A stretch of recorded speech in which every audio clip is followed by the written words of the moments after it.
Hello friends, வணக்கம். Welcome to Eva சமையல். எல்லோரும் நல்லா இருக்கீங்களா?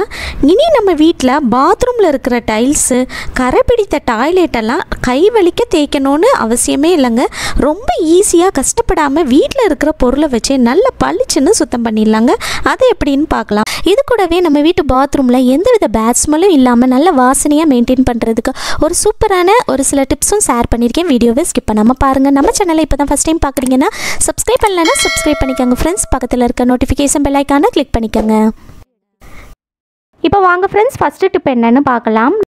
பாத்ரூமில் இருக்கிற விடாப்பிடியான கரை, உப்பு கரை, கரை பிடித்த டாய்லெட்டெல்லாம் நல்லா பளிச்சுன்னு க்ளீன் பண்ணுறதுக்கு சூப்பரான எஃபெக்டிவான லிக்யூட் எப்படி ரெடி பண்ணுறதுன்னு பார்க்கலாம். இதுக்கு சமையலுக்கு பயன்படுத்தாத ஒரு பாத்திரம் எடுத்துக்கோங்க. கொஞ்சம் ஹைட்டான பாத்திரமாக எடுத்துக்கோங்க. நான் கடைகளில் சாப்பாடெல்லாம் வாங்கணுன்னா கிடைக்கும் இல்லையா, அந்த டப்பா தான் எடுத்திருக்கீங்க. இது போல் ஒரு பிளாஸ்டிக் கண்டெய்னர் எடுத்துட்டு இதில் 2 டம்ளர் அளவுக்கு தண்ணி சேர்த்துக்கோங்க. அடுத்ததான் இதில் நம்ம வினிகர் சேர்க்க போகிறோங்க. இந்த வினிகரில் ஒரு அரை டம்ளர் அளவுக்கு எடுத்து சேர்த்துக்கோங்க. எந்த டம்ளரில் நீங்கள் தண்ணி அளந்து எடுத்தீங்களோ அதே டம்ளர்ல அரை டம்ளர் வினிகர் அளந்து எடுத்து சேர்த்துக்கங்க. உங்க வீட்டில் வினிகர் இல்லை அப்படின்னா இதுக்கு பதிலாக எலுமிச்சப்பழத்தை பாதியாக கட் பண்ணிவிட்டு அந்த சாரை நீங்கள் பிழிஞ்சு எடுத்து கூட சேர்த்துக்கலாங்க. எலுமிச்சப்பழ சாருமே நல்லா எஃபெக்டிவாக இருக்கும். இப்போது அடுத்ததாக இதில் நம்ம பேக்கிங் சோடா சேர்க்க போகிறோம். அதாவது சமையலுக்கு பயன்படுத்துகிற ஆப்ப சோடா இருக்கு இல்லையா, அதுதாங்க. இதில் 2 ஸ்பூன் அளவுக்கு எடுத்து சேர்த்துக்கலாங்க. இந்த ஆப்ப சோடா வினிகர் பார்த்திங்கன்னா டாய்லெட்டில் இருக்கிற விடாப்பிடியான கரை, உப்பு கரையெல்லாம் நீக்கிறதுக்கு ரொம்பவே ஹெல்ப்ஃபுல்லாக இருக்கும். அது மட்டும் இல்லாமல் பாத்ரூமில் இருக்கிற டைல்ஸில் இருக்கிற உப்பு கரை, விடாப்பிடியான கரையும் நீக்கிறதுக்கு ரொம்பவே ஹெல்ப்ஃபுல்லாக இருக்குங்க. அடுத்ததான் இதில் நம்ம வாஷிங் பவுடர் சேர்க்க போகிறோம். அதாவது துணி துவைக்கிறதுக்கு பயன்படுத்துகிற பவுடர் இருக்கு இல்லையா, அதை தான் எடுத்திருக்கீங்க. சர்ஃபெக்சல், ஏரியல், நீங்கள் உங்கள் வீட்டில் என்ன பிராண்ட் யூஸ் பண்ணுறீங்களோ எது வேணாலும் சேர்த்துக்கலாம். இதில் ஒரு 2 ஸ்பூன் அளவுக்கு எடுத்து சேர்த்துக்கலாங்க. இந்த வாஷிங் பவுடரும் பார்த்தீங்கன்னா பாத்ரூமில் இருக்கிற விடாப்பிடியான கரையெல்லாம் ரிமூவ் பண்ணுறதுக்கு ரொம்பவே ஹெல்ப்ஃபுல்லாக இருக்கும். நல்லா பளிச்சுன்னு சுத்தம் பண்ணி கொடுக்குங்க. இப்போ அடுத்ததாக ஒரு ஸ்பூனை வச்சு இது எல்லாமே ஒன்றோட ஒன்று நல்லா மிக்ஸ் ஆகிற மாதிரி கலந்து விட்டுக்கலாம். இப்போ பாருங்கள், நம்ம வினிகர்லாம் சேர்த்துருக்கிறதுனால இது நல்ல பொங்கி எலும்பி வருங்க. ஸோ இந்த மாதிரி கொஞ்சம் ஹைட்டான பாத்திரம் எடுத்துட்டிங்கன்னா நமக்கு அது பொங்கி வெளியே சிந்திராமல் நமக்கு வேஸ்ட் ஆகாமல் நம்ம பார்த்துக்கலாம். கொஞ்ச நேரத்திலே பார்த்தீங்கன்னா இந்த பொங்கி வந்தது எல்லாமே நல்லா அடங்கிருங்க.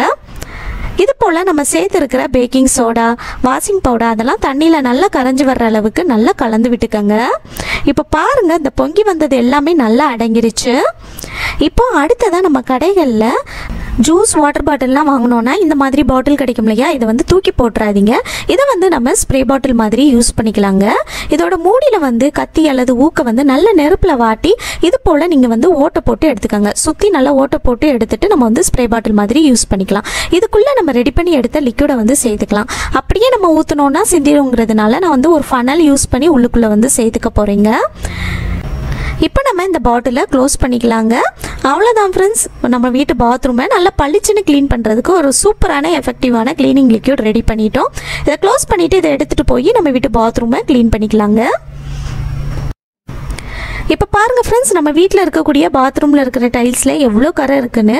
இந்த மாதிரி எவ்வளோ கரை இருந்தாலும், எவ்வளோ உப்பு கரை இருந்தாலும் அது எல்லாத்தையுமே நம்ம ரெடி பண்ணி எடுத்த லிக்விட் யூஸ் பண்ணி க்ளீன் பண்ணும்போது நல்ல பளிச்சுன்னு சுத்தம் பண்ணிடலாங்க. இப்போ நம்ம வீட்டு பாத்ரூமில் இருக்கிற டைல்ஸில் நம்ம ரெடி பண்ணி எடுத்த லிக்விடை எல்லா பக்கமும் நல்லா ஸ்ப்ரே பண்ணி விட போகிறோம். நம்ம வீட்டில் இருக்கக்கூடிய டாய்லெட் இருக்குது பாருங்கள், அது எந்த அளவுக்கு கரையாக இருக்குது பாருங்கள், எந்த அளவுக்கு டல்லாக இருக்குன்னு. இதையும் நம்ம நல்லா பளிச்சுன்னு சுத்தம் பண்ணிடலாம்.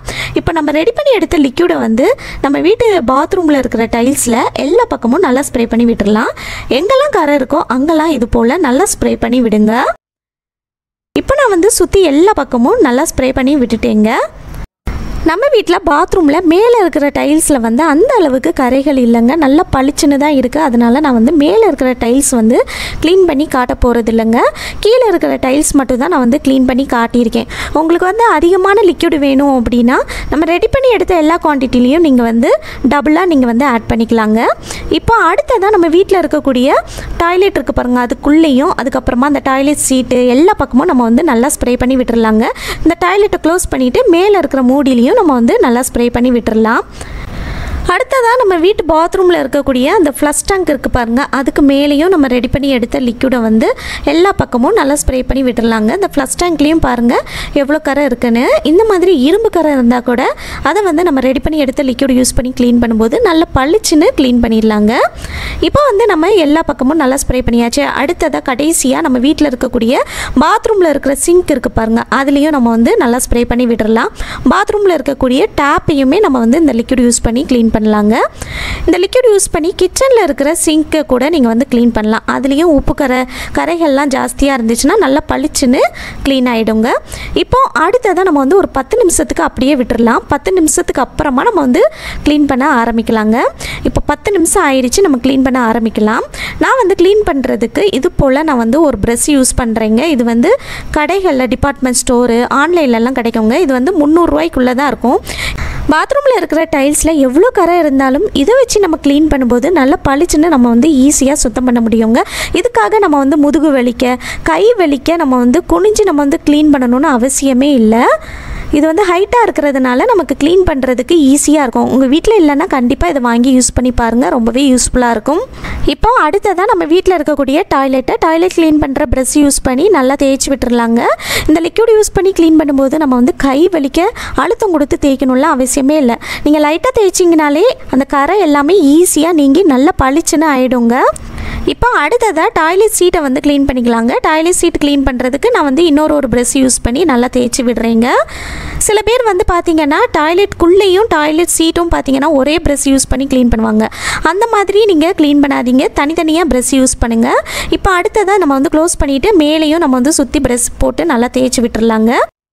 இப்போ அடுத்ததாக ஃப்ளஷ் டேங்க்கை நம்ம வந்து க்ளீன் பண்ணிக்கலாம். ஃப்ளஷ் டேங்க் க்ளீன் பண்ணுறதுக்கு நான் வந்து இது போல் ஒரு ஸ்க்ரப்பர் யூஸ் பண்ணி க்ளீன் பண்ணுறேங்க.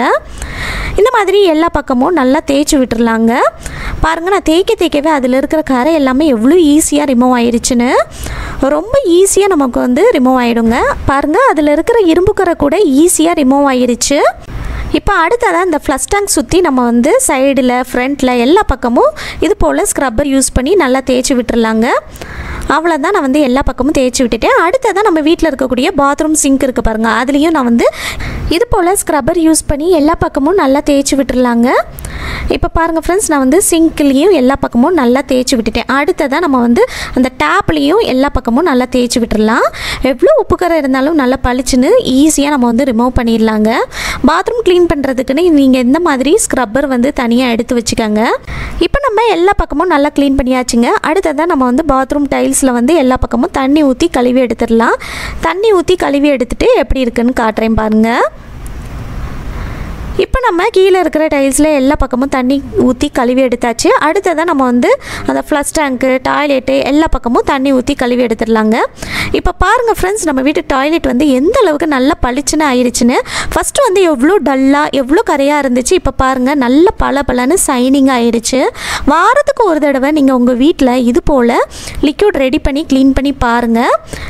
நம்ம கடைகளில் அதிக காசு கொடுத்து கெமிக்கல் கலந்த லிக்விட் யூஸ் பண்ணி க்ளீன் பண்ணாலும் நமக்கு அந்தளவுக்கு நல்ல பளிச்சுன்னு க்ளீன் ஆகாதுங்க. ஆனால் நம்ம வீட்டில் இருக்கிற 3 பொருளை வச்சு இது போல் நீங்கள் வந்து வாரத்துக்கு ஒரு தடவை லிக்விட் ரெடி பண்ணி க்ளீன் பண்ணி பாருங்கள். எப்போவுமே நம்ம வீட்டு பாத்ரூம் வந்து நல்ல பளிச்சுன்னு பளபளன்னு இருக்குங்க. கண்டிப்பாக ட்ரை பண்ணி பாருங்கள். உங்களுக்கு பார்க்கும்போது டிஃப்ரென்ஸ் தெரியும்னு நினைக்கிறேன். முன்னாடி இருந்ததுக்கும் இப்போக்கும் எந்த அளவுக்கு நல்லா பளிச்சுன்னு இருக்குன்னு பாருங்கள். கண்டிப்பாக ட்ரை பண்ணி பாருங்கள் ஃப்ரெண்ட்ஸ். இந்த வீடியோ உங்களுக்கு ரொம்பவே யூஸ்ஃபுல்லாக இருந்திருக்கும்னு நினைக்கிறேன். பிடிச்சிருந்துச்சுன்னா லைக் பண்ணிக்கோங்க, உங்கள் ஃப்ரெண்ட்ஸ் அண்ட் ஃபேமிலி மெம்பர்ஸ் கூட ஷேர் பண்ணிக்கோங்க. இப்போ வாங்க ஃப்ரெண்ட்ஸ், அடுத்த டிப் என்னன்னு பார்க்கலாம். இதுக்கு நம்ம எடுத்துருக்கிற பொருள் பார்த்திங்கன்னா அகர்பத்தி. இதில் நீங்கள் என்ன பிராண்டு வேணுனாலும் யூஸ் பண்ணிக்கலாங்க. இதே அகர்பத்தியில் பார்த்திங்கன்னா கருப்பு கலர்லேயுமே இருக்கும், அது கூட நீங்கள் வந்து யூஸ் பண்ணிக்கலாம். 3 அகர்பத்தி எடுத்திருக்கேன். இப்போ அடுத்ததாக நான் இந்த மாதிரி ஒரு கண்ணாடி கவர் எடுத்திருக்கேன். இதுக்குள்ளே வந்து இந்த மாதிரி அகர்பத்தியை வச்சுட்டு ஒரு இடிக்கல் வச்சு இதை நல்லா தட்டி எடுக்க போகிறோம். இந்த மாதிரி இடிக்கல் வச்சு உடைச்சோம் அப்படின்னாலே ரொம்ப சூப்பராக உடஞ்சி வந்துடும். இப்போ பாருங்கள், அதில் இருக்கிற குச்சி மட்டும் நமக்கு தனியாக வந்துருச்சு. இந்த குச்சி நமக்கு தேவையில்லை, இதை நம்ம தூக்கி போட்டுடலாம். இப்போ நான் அடுத்ததாக இந்த மாதிரி ஒரு சின்ன பிளாஸ்டிக் கப்பை வந்து எடுத்திருக்கேன். இதை வந்து நான் வந்து யூஸ் பண்ண போகிறதில்ல, அதனால நான் வந்து இதை எடுத்திருக்கேன். உங்கள் வீட்டில் நீங்கள் கைப்பிடி உடைஞ்ச ஏதாவது ஒரு பழைய கப் இருந்துச்சுன்னா அதை கூட யூஸ் பண்ணிக்கலாம். இதில் நம்ம பவுட்ரு பண்ணி எடுத்ததை சேர்த்துக்கோங்க. இப்போ அடுத்ததாக நம்ம இதில் சேர்க்க போகிற பொருள் பார்த்திங்கன்னா பேக்கிங் சோடா, அதாவது ஆப்ப சோடான்னு சொல்லுவோம் இல்லையா, அதுதான். இதில் 2 ஸ்பூன் எடுத்து சேர்த்துக்கங்க. சேர்த்துட்டு இதை நல்லா கலந்து விட்டுக்கலாம். இது போல் நல்லா மிக்ஸ் பண்ணி எடுத்துக்கங்க. இப்போ அடுத்ததாக நம்ம ஆல்ரெடி அகர்பத்தியை தட்டி எடுத்த கவர் இருக்குது பாருங்கள். இந்த கவரில் நான் சின்ன பீஸாக கத்திரிக்கோலை வச்சு கட் பண்ணி எடுக்க போகிறேன். இந்த மாதிரி கட் பண்ணி எடுத்துகிட்டு இதை இந்த மாதிரி டம்ளருக்கு மேலே கவர் பண்ணிக்கங்க. கவர் பண்ணிவிட்டு இதை நல்லா டைட்டாக ஒரு ரப்பர் பேண்ட் போட்டு விட்டுடலாம். கேப் இல்லாமல் நல்லா டைட்டாக ரப்பர் பேண்ட் போட்டு விட்டுருங்க. இப்போ அடுத்ததாக நான் ஒரு ஊக்கு எடுத்திருக்கேன். இது வச்சு இந்த மாதிரி கவருக்கு மேலே சுற்றி ஓட்டை போட்டு எடுத்துக்கலாம். இந்த மாதிரி சுற்றி நல்லா ஓட்டை போட்டு எடுத்துக்கங்க. இந்த மாதிரி ஓட்டை போடுறதுனால பார்த்திங்கன்னா நம்ம சேர்த்துருக்கிற அகர்பத்தியோட வாசனை நல்லா வெளியே ரிலீஸ் ஆகி வரும். இதை எடுத்து நம்ம வீட்டு பாத்ரூமில் ஒரு ஓரமாக வச்சுருங்க. இதிலிருந்து நல்ல ஒரு வாசனை அடிச்சுக்கிட்டே இருக்குங்க. இதை நம்ம ஒரு சூப்பரான பாத்ரூம் ஃப்ரெஷ்னர்னே சொல்லலாம். நம்ம வீட்டு பாத்ரூமில் எந்தவித கெட்ட வாடையும் இல்லாமல் பார்த்துக்கிறதுக்கு இது ரொம்பவே யூஸ்ஃபுல்லாக இருக்குங்க. இந்த டிப் உங்களுக்கு ரொம்பவே யூஸ்ஃபுல்லாக இருக்கும்னு நினைக்கிறேன். பிடிச்சிருந்துச்சுன்னா லைக் பண்ணிக்கோங்க. உங்கள் ஃப்ரெண்ட்ஸ் கூடயும் ஃபேமிலி மெம்பர்ஸ் கூடயும் ஷேர் பண்ணிக்கோங்க. இப்போ நம்ம அடுத்த டிப் என்னன்னு பார்க்கலாங்க. நான் ஒரு பிளாஸ்டிக் கண்டெய்னர் எடுத்திருக்கேங்க. இதோட மூடியை கலத்தி எடுத்துக்கலாம். இதில் எல்லோருக்கும் ரொம்பவே யூஸ்ஃபுல்லான ஆர்கனைசர் ரெடி பண்ண போகிறோங்க. கத்தியை நல்லா நெருப்பில் வாட்டி சூடு பண்ணி எடுத்துக்கோங்க. சூடு பண்ணி எடுத்துகிட்டு இந்த மாதிரி அந்த டப்பாவோட ஒரு சைடில் இந்த மாதிரி ரெக்டாங்கிள் ஷேப்பில் கொஞ்சம் சின்ன சைஸாக நீங்கள் கட் பண்ணி எடுத்துக்கோங்க. நம்ம இதில் ப்ரெஷ் ஹோல்டர் தான் ரெடி பண்ண போகிறோம். ஸோ உங்கள் ப்ரெஷ் சைஸுக்கேற்ப நீங்கள் கட் பண்ணி எடுத்துக்கோங்க. நம்மளோட டூத் ப்ரஷ் இருக்கு இல்லையா, அதோட சைஸுக்கேற்ப நீங்கள் கட் பண்ணி எடுத்துக்கோங்க. நான் இது போல் ஒரு சின்ன சைஸாக ஒரு ரெக்டாங்கிள் சைஸ்க்கு நான் கட் பண்ணி எடுத்துருக்கேங்க. நான் கொஞ்சம் ஸ்பேஸ் விட்டு 3 ப்ரஷ் வைக்கிற அளவுக்கு கட் பண்ணி எடுத்துருக்கேங்க. நீங்கள் 4-5 ப்ரஷ் கூட நீங்கள் வைக்கலாங்க. 4-5 ஓட்டை கூட போட்டு எடுத்துக்கலாம். அவ்வளோதான் பாருங்கள், நான் ஓட்டை போட்டு எடுத்துட்டேன். இந்த மாதிரி நீங்கள் உங்களுக்கு எத்தனை ஓட்டை வேணுமோ போட்டு எடுத்துக்கோங்க. அதுக்கப்புறமா இதோட ஆப்போசிட் சைடில் பின்பக்கமாக இது போல் நீங்கள் கத்தியை நல்லா நெருப்பில் வாட்டிட்டு ஒரு ஓட்டை போட்டு எடுத்துக்கோங்க. நான் வீடியோவில் காட்டுற மாதிரி நீங்கள் ஓட்டை போட்டு எடுத்துக்கோங்க. நம்ம இதை டபுள் சைட் டேப் போட்டு ஓட்டணும் அப்படின்னா சீக்கிரமாக அது விழுந்துடுறதுக்கு வாய்ப்பு இருக்குது. அது அந்தளவுக்கு ஸ்ட்ராங்காக இருக்காது. அதனால நம்ம இதை ஒரு ஆணி அல்லது ஒரு ஸ்டிக்கர் ஹூக் போட்டு ஒட்டி விட்டுட்டு அதில் கூட நீங்கள் தொங்க விட்டுக்கலாம். அதுக்காக தான் நம்ம ஓட்டை போட்டிருக்கோம். இப்போ இதில் நம்ம ப்ரெஷ் வச்சுட்டு இதுக்குள்ளே பேஸ்ட்டு, ஃபேஸ் வாஷ் எது வேணுமோ நீங்கள் வச்சுக்கலாங்க. வச்சுட்டு இதை க்ளோஸ் பண்ணிவிட்டு நான் இதை எடுத்துகிட்டு போய் நம்ம வீட்டில் ஸ்டிக்கர் ஹூக் ஒட்டி விட்டுட்டு அதில் தான் தொங்க விட போகிறேன். இது போல் நீங்கள் ஸ்டிக்கர் ஹூக் அல்லது ஆணியில் பாத்ரூமில் இந்த மாதிரி ஒரு ஓரமாக தொங்க விட்டுட்டீங்க அப்படின்னா பார்க்குறதுக்கும் அழகாக இருக்குங்க. கடைகளில் நம்ம காசு கொடுத்து இந்த மாதிரி ப்ரெஷ் ஹோல்டர்லாம் வாங்குறதுக்கு இது போல் நம்ம வேஸ்ட்டாக வச்சுருக்கிற பிளாஸ்டிக் கண்டெய்னரில் அழகாக ரெடி பண்ணிடலாங்க. பார்க்குறதுக்கும் அழகாக இருக்கும். கண்டிப்பாக ட்ரை பண்ணி பாருங்கள். ஓகே ஃப்ரெண்ட்ஸ், இந்த வீடியோ முழுசாக பொறுமையாக பார்த்ததுக்கு ரொம்ப நன்றி ஃப்ரெண்ட்ஸ். இந்த வீடியோ உங்களுக்கு ரொம்பவே யூஸ்ஃபுல்லாக இருந்திருக்கும்னு நினைக்கிறேன். பிடிச்சிருந்துச்சுன்னா லைக் பண்ணிக்கோங்க. உங்கள் ஃப்ரெண்ட்ஸ் அண்ட் ஃபேமிலி மெம்பர்ஸ் கூட ஷேர் பண்ணிக்கோங்க. நம்ம சேனலை இப்போ தான் ஃபஸ்ட் டைம் பார்க்குறீங்கன்னா சப்ஸ்கிரைப் பண்ணலன்னா சப்ஸ்கிரைப் பண்ணிக்கோங்க ஃப்ரெண்ட்ஸ். பக்கத்தில் இருக்க நோட்டிஃபிகேஷன் பெல் ஐகானை கிளிக் பண்ணிக்கோங்க. தேங்க்யூ.